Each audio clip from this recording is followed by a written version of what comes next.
तो several countries were against the plastic treaty. That is why it has collapsed. India has stated that it did not support any articles on supply with regard to discussion on curbing production.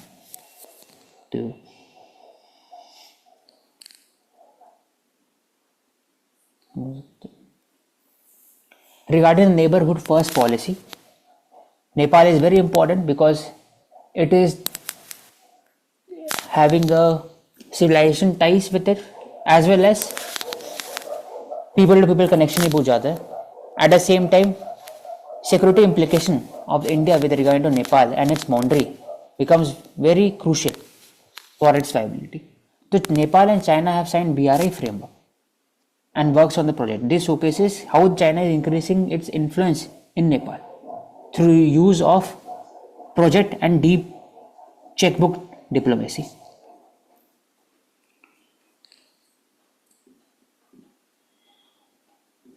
Specific grants have been given.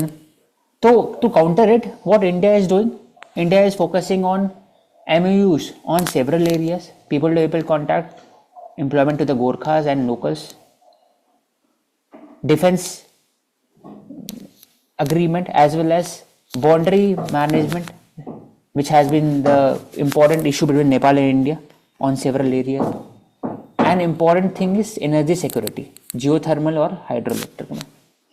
10 gigawatt of electricity.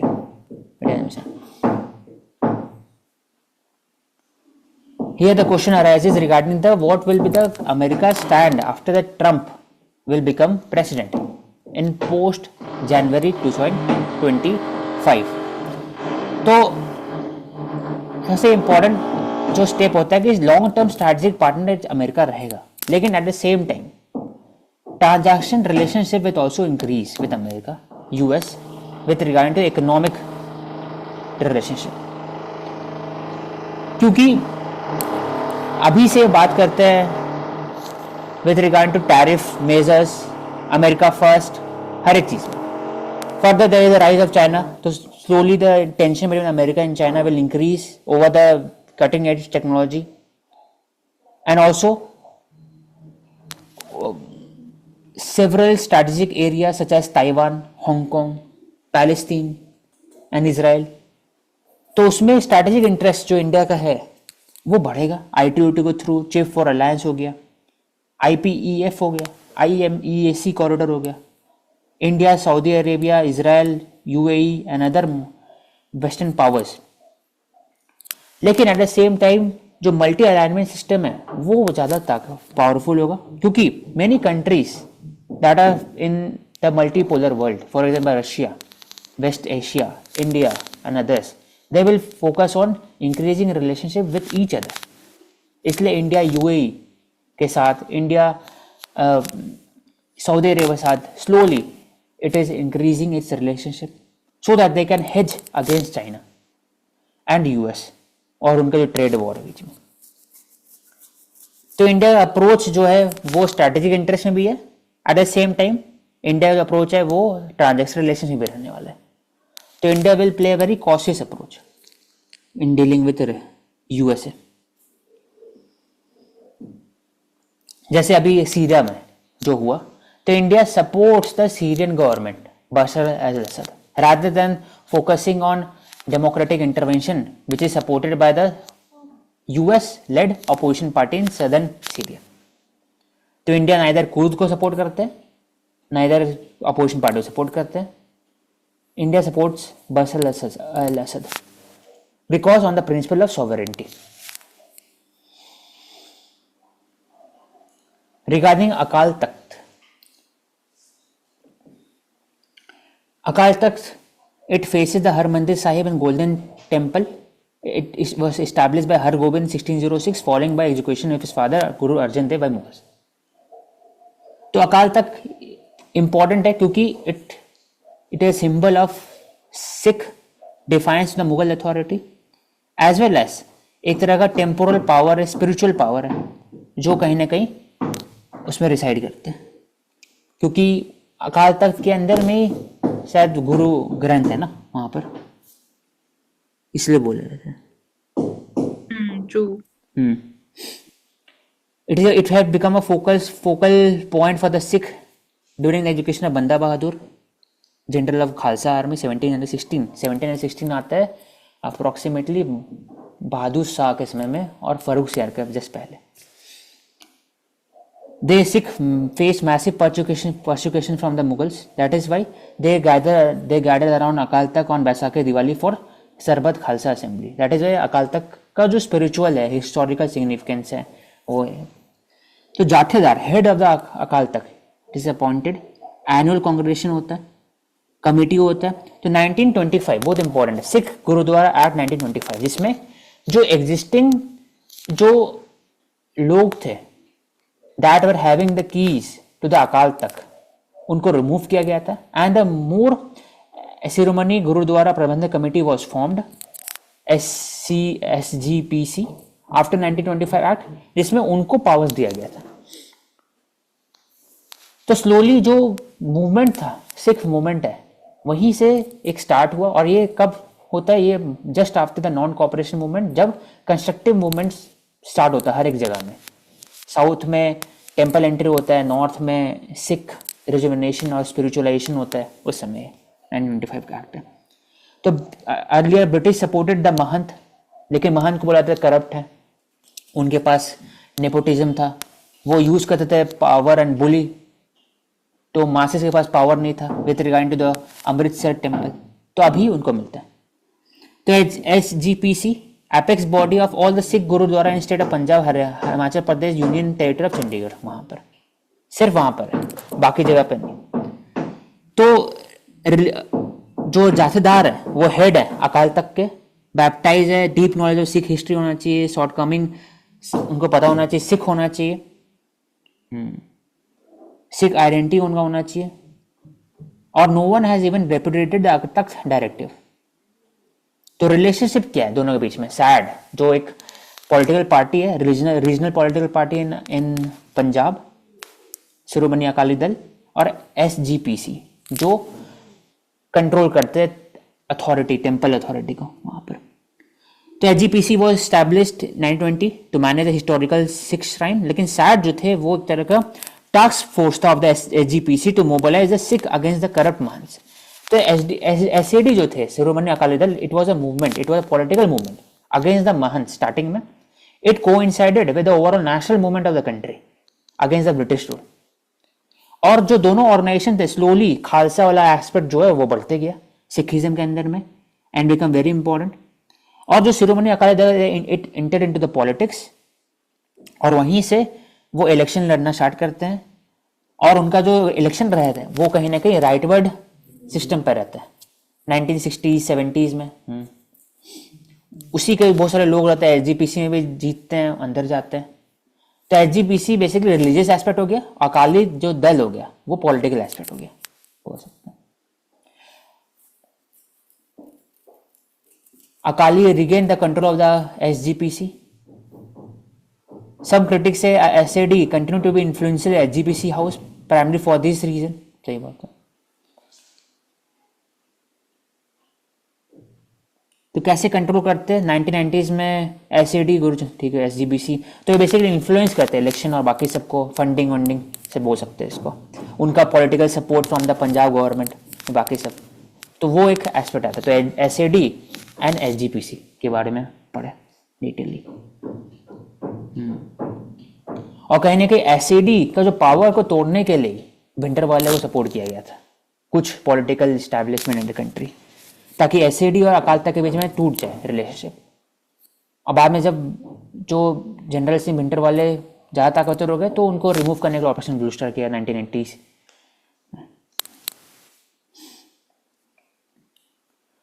Regarding the illegal sand mining in India, sand mining is under the minor mineral regulation act 1957 के अंदर में था, जो 2015 के अंदर में amendment लाया गया MMDR एक्ट, जैसे माइनर मिनरल के अंदर में आता है। And the state government has the power to enforce laws and make laws and rules regarding the sand mining.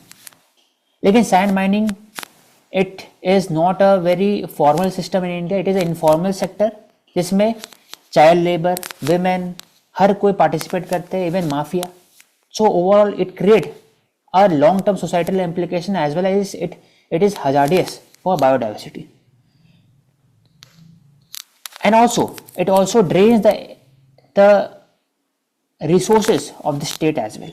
That is why sand mining is illegal, needs to be controlled. तो illegal sand mining को रोकने के लिए supreme court has directed the 5 state to provide facts and figure ही नहीं रहता है. CCTV cameras needs to be installed. Unscientific mining which is degrading the topography and overall land system in the region, pattern of the river bed. तो इसको remove करने के लिए we have to focus on sustainable sand mining solution. Alternative sand को use करते, M sand हो गया, उसके अलावा सीमेंट हो गया. ब्रिक लेइंग इंडस्ट्री में सैंड जो यूज होता है it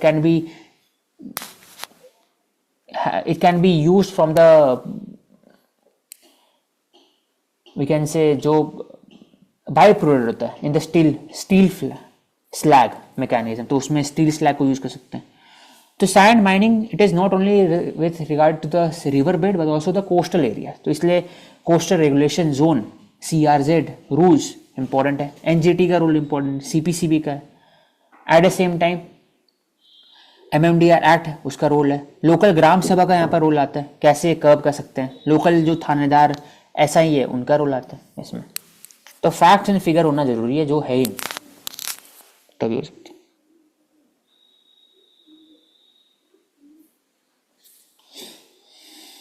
CRR cuts hope beyond yields at near 3-year low. The government bond yield have softened to lowest level on rising hope of RBI cutting the cash reserve ratio and infusing the liquidity in the system. तो long term yield अगर कम हुआ है तो इसका मतलब we can से 10-year yield अगर कम हो रहा है तो वी कैन से कि लॉन्ग टर्म जो एक ट्रस्ट है कि इकोनॉमिक एक्सपैंड होगा कहीं ना कहीं, वो घटा है, हो सकते हैं. क्योंकि लॉन्ग टर्म यील्ड अगर कम हो रहा है, शॉर्ट टर्म यील्ड बढ़ रहा है, तो रिवर्स यील्ड हो रहा है एक तरह से. इन्वर्सिंग इन्वर्स, हाँ इन्वर्स, रिवर्स. और ऑल्सो जो CRR है that is again percentage of the NDTL, जो net demand and time liabilities उस पर इंटरेस्ट नहीं मिलता है और उसको बस सबमिट करना पड़ता है, अपने पास रखना पड़ता है. हाँ. तो अभी because of again deficit in the deposit which banks are facing, so it is hope कि CRR cut would also be one of the measures to deal with it. कल हमने बात करी थी about the VRR options done by RBI to deal with again liquidity deficit faced by the banks.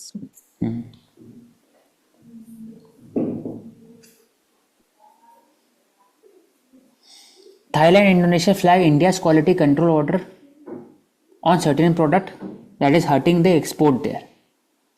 तो WTO एक mechanism है, dispute settlement mechanism है, जहाँ पर कंट्रीज के बीच में जो ग्रीवांसेस होता है वो डील करते हैं.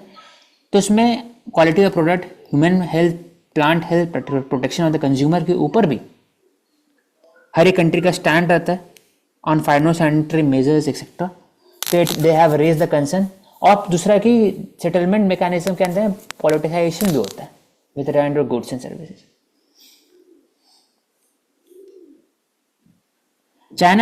China+1 अपॉर्चुनिटी जो मिला है जिसमें, लेकिन India is lagging behind. Vietnam and others they are reaping the benefit of China+1 strategy. ऐसा क्यों? क्योंकि मेनी ऑफ द जो एक्सपोर्ट होता है इंडिया में they are based on informal sector. For example textile हो गया सबसे बड़े, इनफॉर्मल है मोस्टली. MSME स्मॉल बेस्ड है, और MSME 45% ऑफ मैन्युफैक्चरिंग सेक्टर को सपोर्ट करते हैं. तो MSME जो एम्प्लॉय करते हैं 10 करोड़ पीपल, इनफॉर्मल है mostly, they are not formalise much more.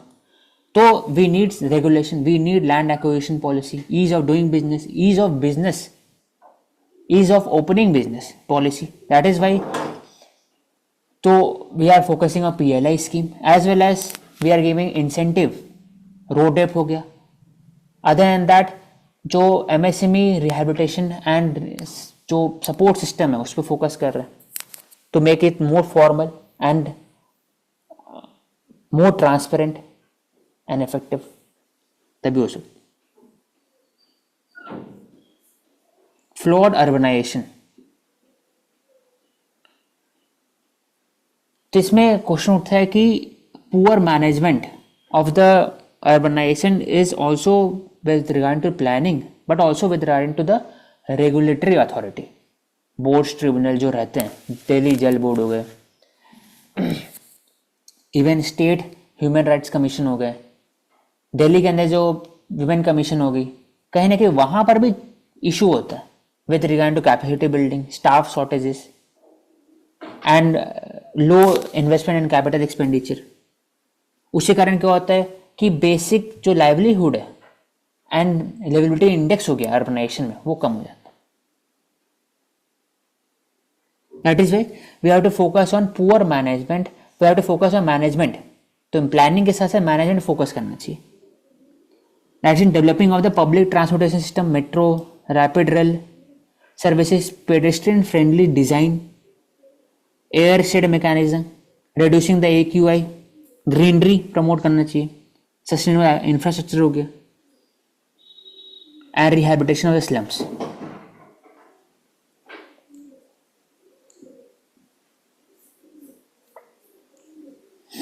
GCC global capability centre वो ऐसा सेंटर है जिसमें the headquarter is in the particular country but it's important overseas branch is in several countries and in several location जहाँ पर ease of business है। तो majorly जो India में है वो बेंगलोर में है, चेन्नई हो गया, दिल्ली हो गया, मुंबई हो गया, एक्सेट्रा। तो कर्नाटका फोकस कर रहे हैं कि बैंगलोर से बाहर कैसे जाए, क्योंकि बैंगलोर में कंसंट्रेशन बढ़ता है तो overall dependency of the local economy on Bangalore is very high, immigration वहाँ ज़्यादा होता है and it creates a problem for overall sustainability of the region. For example, water crisis Bangalore face करना पड़ रहा है, फिर local jobs it takes away कहीं ना कहीं। दूसरा ओवर पॉपुलेशन, स्लम्स का प्रोलिफरेशन बढ़ जाता है। तो बैंगलोर को सस्टेनेबल बनाने के लिए we have to move beyond Bangalore. तो इसलिए Karnataka government it is focusing on GCC policy 2024-2029 जिसमें $50 billion will be attracted in economic output, 3.5 lakh job, और it will move to the second tier cities beyond Bangalore. Mysore हो गए सिटीज हो गया, हबली धारवाड़ हो गया, मंगलुरु हो गया, for example focusing on new hubs beyond Bangalore. And global hubs include decentralise mechanism focus करेंगे, हाँ, मल्टीपल चैनल रहेगा, उससे जो कॉन्सेंट्रेशन ऑफ वेल्थ होगा वो भी कम होगा, इक्विटेबल डिस्ट्रीब्यूशन ऑफ रिसोर्सेज भी होगा, at the same time supply chain management भी सिस्टमेटिक तरीके से होगा, rather than concentration only in Bangalore हर एक चीज़ में, टेक्नोलॉजिकल का, फाइनेंस का। तो जो डिस्पैरिटी है, इंट्रा स्टेट डिस्पैरिटी, वो कम होगा। So global hubs recent जो emerge हो रहे हैं eastern Europe, south east Asia और लैटिन अमेरिका है। तो अगेन जैसे अभी बात कर रहे थे इंडिया या फिर Vietnam, Laos, they taking the opportunity of trade war emerging. So this is also a kind of an opportunity. So everywhere it is about competitiveness. So manufacturing sector's competitiveness, again human resource development, which we yesterday talked in relation to the Southeast Asian miracle countries. What approach did they take? Ease of doing business and robust infrastructure availability. So these are important pillars. India AI mission fund go to AI compute. 44% of the fund is providing capacity over 10,000 GPU.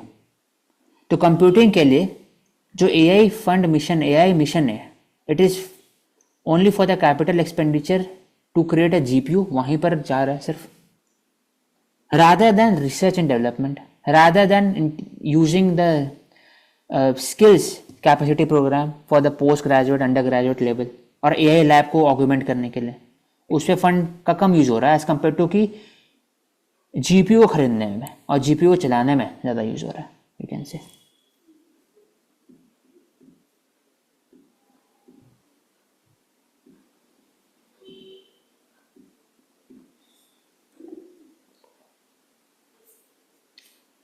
Banking reform must show greater ambition तो Indian banking reform में क्या क्या aspect हो सकता है? पहली बात, NBFC को RBI government had taken up the NBFC और उनका रेगुलेशन बढ़ा दिया गया था। इवन जो आरआरबी है और इम्पोर्टेंट जो कोऑपरेटिव है, it is under dual control, तो उस पर एक क्वेश्चन उठता है, रिफॉर्म के लिए चाहिए। दूसरा बात है कोऑपरेटिव बैंक में, वो बात कर ले। तीसरा होता है important aspect with regarding to the banking health system और उसका merger with regarding to the PSU, वो एक एस्पेक्ट है।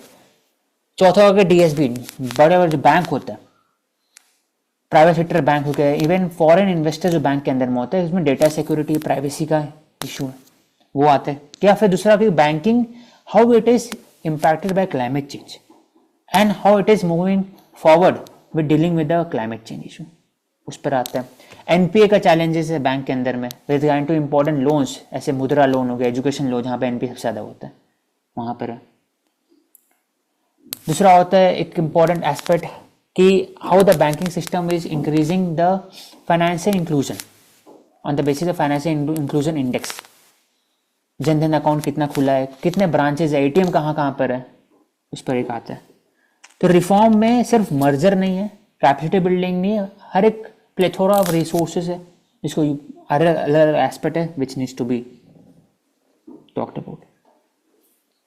हाँ, सबसे एक और एक इम्पॉर्टेंट है regarding the health of the bank, banking health, जैसे क्राइसिस इंडेक्स हो गया, क्रेडिट रेटिंग एजेंसीज हो गया, क्या वो एडिक्वेट है जो रेटिंग देते हैं? क्या वहाँ के अंदर बायस डेटा सेट नहीं हो सकता? क्या होता है? तो इस पर ऑल्सो जो रिसेंटली वी आर सीइंग कि डिजिटल अरेस्ट हो रहे हैं, फाइनेंशियल फ्रॉड्स हो रहे हैं, तो दैट वो भी एक integrated. And also we talk digital about loan aspect, digital bank, जो more number of neo banks bank, should become globally competitive also। जैसे too big to fail banks India में जो है एचडीएफसी बैंक, डीएसपी एसबीआई। बोलते हैं ना उसको। हाँ, too big to no, fail। हाँ, डीएसपी मतलब डोमेस्टिकली जी सिस्टमैटिक। हाँ, domestic anti sectional bank. India's insolvency code is a vital growth enabler. कैसे? क्योंकि IBC code which was enacted in 2016, it focused on insolvency rather than dissolving of the companies। लेकिन mostly जो NPA होता है, NPA is more than 9 month, 9 month के बाद NPA declare किया जाता है। उसके पहले में एसएमए लोन्स होता है 0, 1, 2, उसके बाद ही वो एनपीए डिक्लेयर किया जाता है। तो एनपीए के बाद देयर चांसेस कि आईपी प्रोफेशनल आएंगे और इंसॉल्वेंसी प्रोफेशनल आएंगे and they will talk about the various aspect of the companies. या तो डायरेक्टर के पास कंपनी रन करने के लिए दिया जाना चाहिए, या तो फिर उसको री चैनल करे, रीस्ट्रक्चर करे। लेकिन अभी भी इशू क्या है, क्योंकि आईबीसी के अंदर टाइम टेकिंग अभी भी ज़्यादा है, 270 डेज के ऊपर कमेटी और क्रेडिटर है और उनका रोल बढ़ जाता है, तो चाहते हैं कि कंपनीज कोई rather than running the company, they want to reduce the impact of the company or they want to take away the important asset of the company। तो एक चैलेंजेस आते हैं। और ऐड कर दो। इसमें प्रोसीजर की अगर हम बात करते हैं तो सबसे पहले होता है इनिशिएशन ऑफ द प्रोसेस। तो उसमें जो क्रेडिटर्स हैं या जो डेटर है वो फाइल कर सकते हैं एप्लीकेशन फॉर इंसॉल्वेंसी रेजोल्यूशन। कहाँ पे फाइल कर सकते हैं? इन दी एनसीएलटी या फिर date recovery tribunal. And also जो मिनिमम डिफॉल्ट अमाउंट है फॉर द कॉर्पोरेट डेटर्स वो होना चाहिए एटलीस्ट ₹1 करोड़, और एमएसएमईज के लिए it should be at least 10 lakh rupees. Then उसके बाद it is admitted by the NCLT, जहाँ पे उस एप्लीकेशन को एग्जामिन किया जाता है। And there is 14 days of time after the filing, final decision आता है। मॉरेटोरियम पीरियड फिर उसके बाद डिक्लेयर किया जाता है। जो प्रोसीडिंग्स, लीगल प्रोसीडिंग्स जो भी है वो हॉल्ट कर दी जाती हैं। उसके बाद फिर अपॉइंटमेंट होता है of IRP, interim resolution professional जो होता है। एंड फिर वो कंट्रोल ले लेता है जो भी डेट मैनेजमेंट का है, ऑपरेशंस का of that particular company. And उसके बाद फिर कमिटी ऑफ क्रेडिटर्स बनाई जाती है, जहाँ पे अगेन फाइनेंशियल क्रेडिटर्स उसके पार्ट होते हैं एंड डिसीजन लिया जाता है on the basis of 66% majority voting share का जो है। And then we prepare information memorandum, जहाँ पे पूरी proper detail financial operational report तैयार करी जाती है फॉर रेजोल्यूशन कैसे होगा, अगर रेजोल्यूशन करना है या फिर लिक्विडेशन के लिए जाना है। तो प्लान सबमिट किया जाता है, फिर एनसीईआरटी उसको फिर अप्रूव या डिसअप्रूव करते हैं, डिसाइड करते हैं कि लिक्विडेशन होगा या रेजोल्यूशन होगा। अगर रेजोल्यूशन पहले ट्राई किया जाता है, रेजोल्यूशन हो, अगर वो फेल होता है then we go forward with liquidation. So that's all for today. Thank you everyone. We will take up next set of important news across the globe and for the mains and PT perspective. Do subscribe to Ansarkar.